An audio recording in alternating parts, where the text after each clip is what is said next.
Have you ever been reading ancient texts and come across the words prophet and seer and thought, wait, are those the same thing? They seem to get used all over the place, sometimes for the same person. Well, today we're going to solve that ancient puzzle. Let's dive in. All right, so here's the big question right up front. Prophet versus seer. What is the real difference? Now, you'd think that would be a pretty simple question to answer, right? But as you're about to find out, the solution is a real journey. It involves some incredible detective work, a theory that looks almost too perfect, and yeah, a massive clue hidden in an ancient translation that just blows the whole thing open. Okay, so first, let's lay out the puzzle. When you're digging into the original Hebrew of the Bible, you see two main words pop up for these kinds of figures.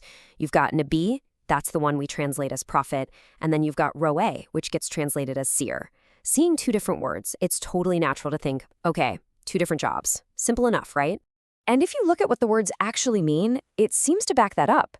Nabi, that kind of suggests someone who speaks for God, like a spokesperson. But Roe, that comes from the Hebrew word for to see.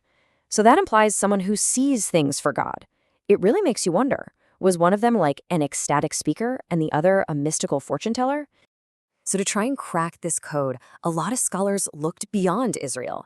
They looked at their massive, powerful neighbors in Mesopotamia for clues. And what they found led to this incredibly neat and tidy theory. I mean, for a while there, it looked like it explained everything perfectly. And the theory really is beautiful in its simplicity. You have this scholar, Alfred Haldar, and he points out that over in Mesopotamia, they had two very similar roles, the Mahu and the Baru. So he came up with this idea, a perfect one-to-one match. The ecstatic Mahu, he said, that's your Nabi, your prophet. And the diviner Baru, well, that's your Ro, your seer.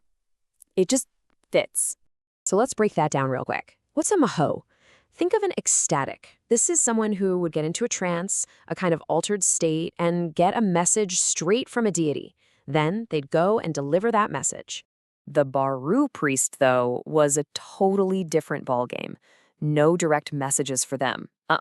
They were diviners. Their job was to figure out what the gods wanted by looking at stuff on the outside. Reading omens in the liver of a sacrificed animal, looking at how oil moved on water, that kind of thing.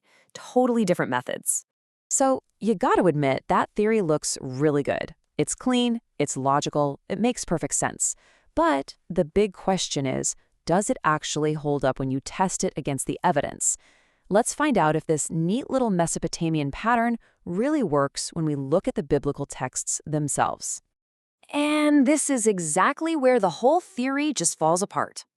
See, according to the pattern, a Ro, a seer, should be acting like one of those Baru priests, right? Reading omens, looking for external signs. But when we look at the main example of a Ro in the Bible, Samuel, he doesn't do any of that. Not at all.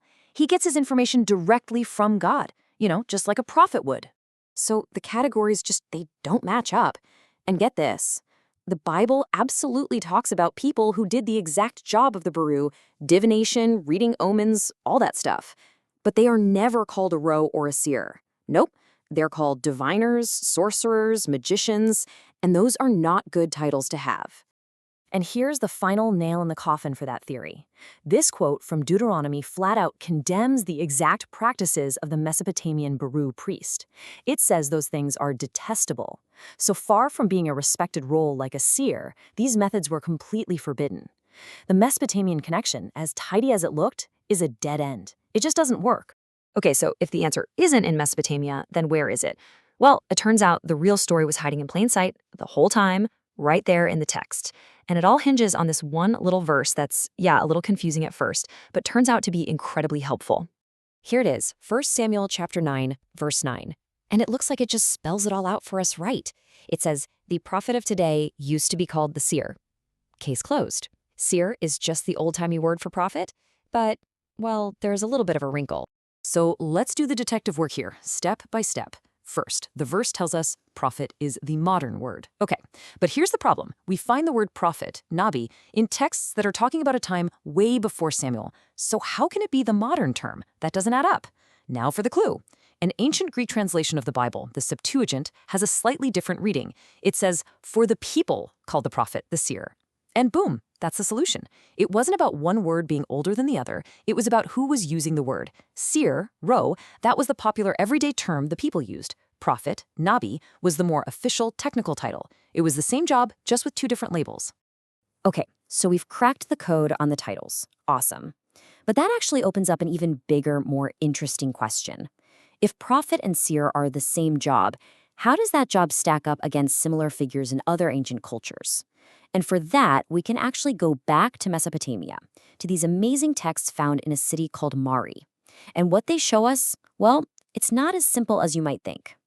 Because when you look at these prophets from the Mari texts, on the surface, they look a lot like Israelite prophets. Scholars call these formal similarities. I mean, check it out. They got a message from a god. They went and delivered it to the king even without being asked. And sometimes that message could even be critical of the king. Sounds pretty familiar, right?